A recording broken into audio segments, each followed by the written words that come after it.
Alors aujourd'hui, on va s'intéresser à un penseur du XXe siècle, mais un penseur dont les idées sont franchement plus pertinentes que jamais. Son nom, c'est Jacques Ellul. Et ce qui est fou, c'est qu'il a vu venir notre monde numérique bien avant tout le monde. La question c'est comment est-ce qu'on peut être façonné par de visions du monde aussi radicalement opposées?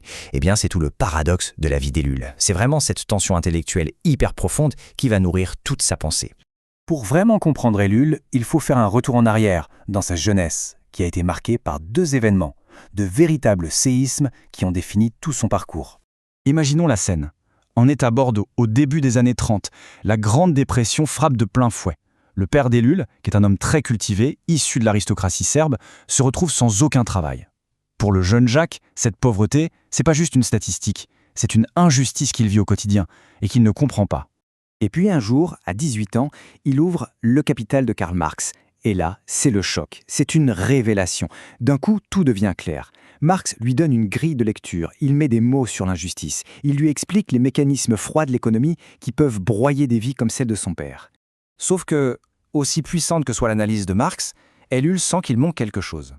Ça explique le comment la société fonctionne, mais pas le pourquoi de la vie. Les grandes questions, les questions existentielles sur le sens de tout ça, sur la mort, sur l'amour, eh bien, elles restent sans réponse. Et c'est là qu'arrive la deuxième révélation. 2 ans à peine après avoir découvert Marx, Ellul vit une conversion au christianisme.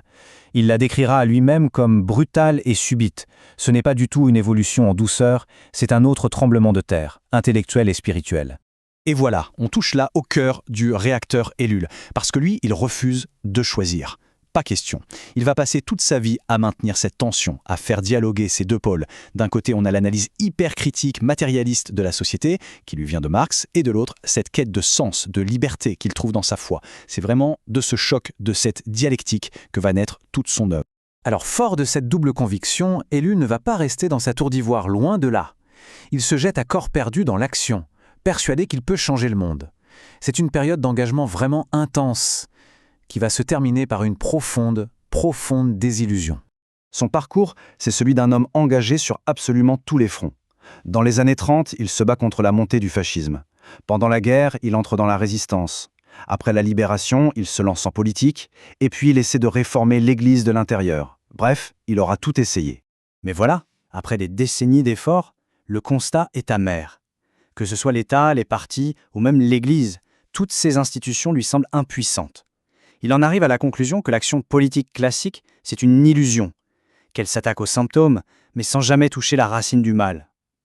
Pour lui, il y a une force plus profonde, plus insidieuse, qui est à l'œuvre. Et c'est justement de cette désillusion que va naître son concept le plus célèbre, le plus prophétique, celui qui va expliquer pourquoi les leviers de pouvoir traditionnels ne marchent plus. La question est donc posée. Si les changements de gouvernement, les luttes idéologiques, si tout ça au fond ne change rien, quelle est la vraie force qui structure notre monde? La réponse d'Ellul va tout changer. Cette force, ce n'est ni le capitalisme, ni le socialisme. C'est ce qu'il appelle la technique. Et attention, le point est crucial, il ne parle pas seulement des machines, de la technologie. Non, pour lui, la technique, c'est une logique, une mentalité qui s'est emparée de tout. Ok, décortiquons un peu ça. La technique, c'est cette obsession de trouver la seule et unique meilleure méthode, la plus efficace possible, pour absolument tout. C'est l'algorithme de TikTok qui optimise notre fil pour qu'on reste scotché. C'est l'application de productivité qui découpe nos journées en tranches optimales. C'est le life hack qui nous promet de maximiser notre bonheur. On voit bien que cette logique ne se cantonne plus aux usines. Non, elle s'applique à nos amitiés, à notre santé, à notre créativité. Elle devient une force en soi, un système qui ne vise qu'à s'étendre et à devenir plus efficace, qu'on soit d'accord ou pas.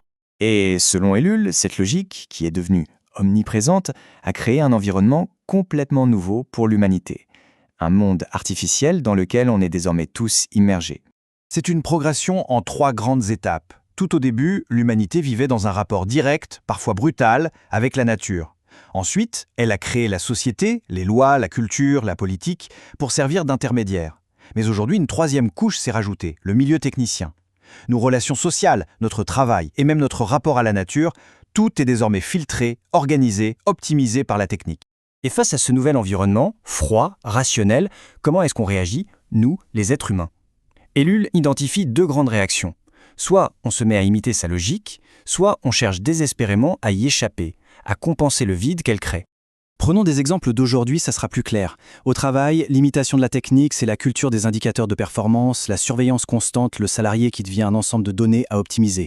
La compensation, c'est la quête de la passion, le quiet quitting ou la grande démission, une fuite face à un travail qui a perdu son sens.